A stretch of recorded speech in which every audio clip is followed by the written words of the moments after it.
Shalom, welcome to Gibeon Church. Di sini bukan tempat untuk orang sempurna, tapi tempat di mana kita terus disempurnakan melalui kuasa Injil dan kasih karunia Tuhan kita Yesus Kristus. Minggu ini kita masuki minggu ke-39 dari pembacaan Katekismus Reformasi. Saya akan membacakan pertanyaannya dan bersama-sama kita membaca jawaban serta ayatnya. Bagaimana firman Tuhan dibaca dan didengar? Dengan ketekunan, persiapan, dan doa agar Roh Kudus membuka mata hati kita saat kita membacanya. Sehingga kita dapat menerimanya dengan iman, menyimpannya dalam hati kita, dan melakukannya dalam hidup kita. Kita baca dari 2 Timotius 3 ayat 16-17. Segala tulisan yang diilhamkan Allah memang bermanfaat untuk mengajar, untuk menyatakan kesalahan, untuk memperbaiki kelakuan, dan untuk mendidik orang dalam kebenaran. Dengan demikian, tiap-tiap manusia kepunyaan Allah diperlengkapi untuk setiap perbuatan baik. Silakan duduk Bapak Ibu sekalian.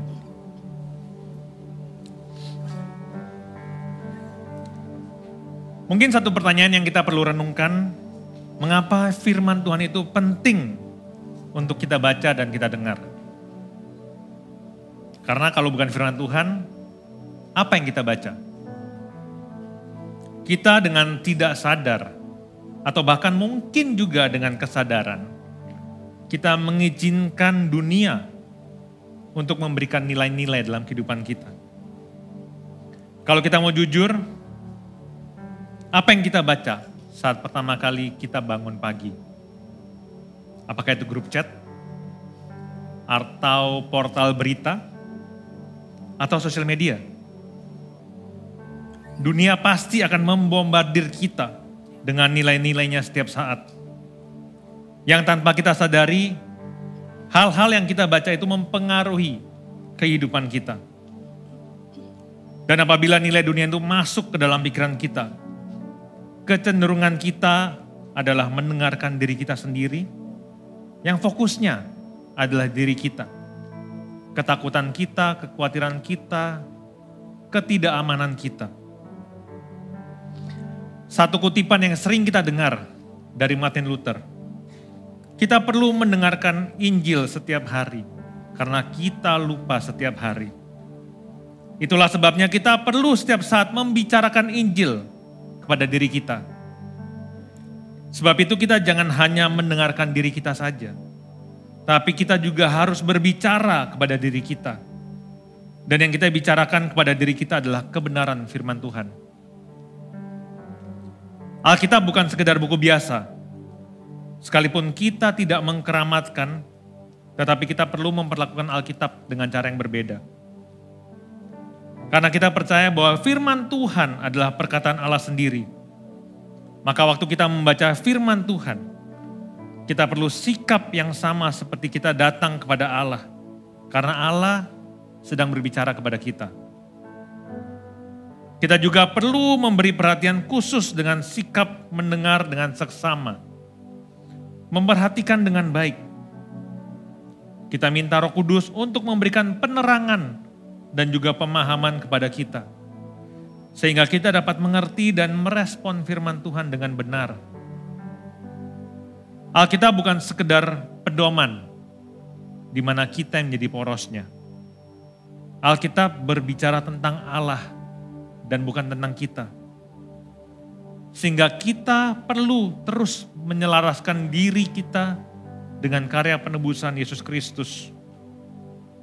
Sebab itu kita perlu mempersiapkan hati kita dengan rela untuk menerima apa yang Tuhan nyatakan dalam firman-Nya.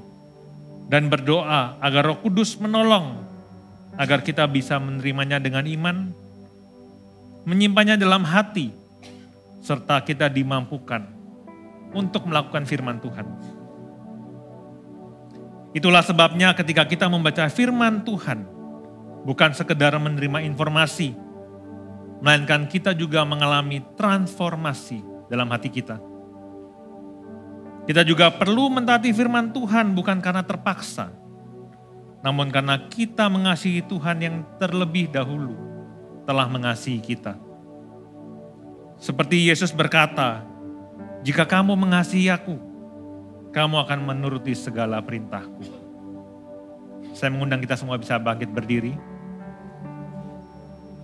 Saya berikan waktu untuk Bapak Ibu bisa berdoa dan merenungkan pembacaan katekismus hari ini. Minta ampun kalau kadang mungkin yang kita baca dan kita dengar bukanlah firman Tuhan, tapi melainkan nilai-nilai dunia. Dan hal ini mungkin mengganggu kita sehingga menimbulkan banyak kekhawatiran dan ketidakpercayaan kepada Tuhan. Kita minta bantuan Roh Kudus untuk bisa terus membimbing kita dan mengingatkan kita bahwa firman Tuhanlah yang kita perlukan untuk mentransformasi hati kita. Silakan berdoa.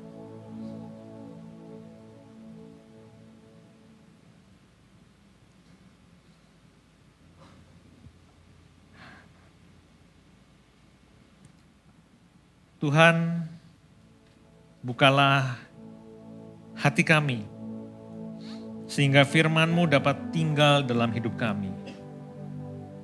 Roh Kudus tolong kami dan topang kami, agar kami dapat memahami firman-Mu dan kami dapat melakukannya dalam kehidupan kami. Dalam nama Tuhan kami Yesus Kristus, Sang Firman yang hidup, kami telah berdoa. Amin.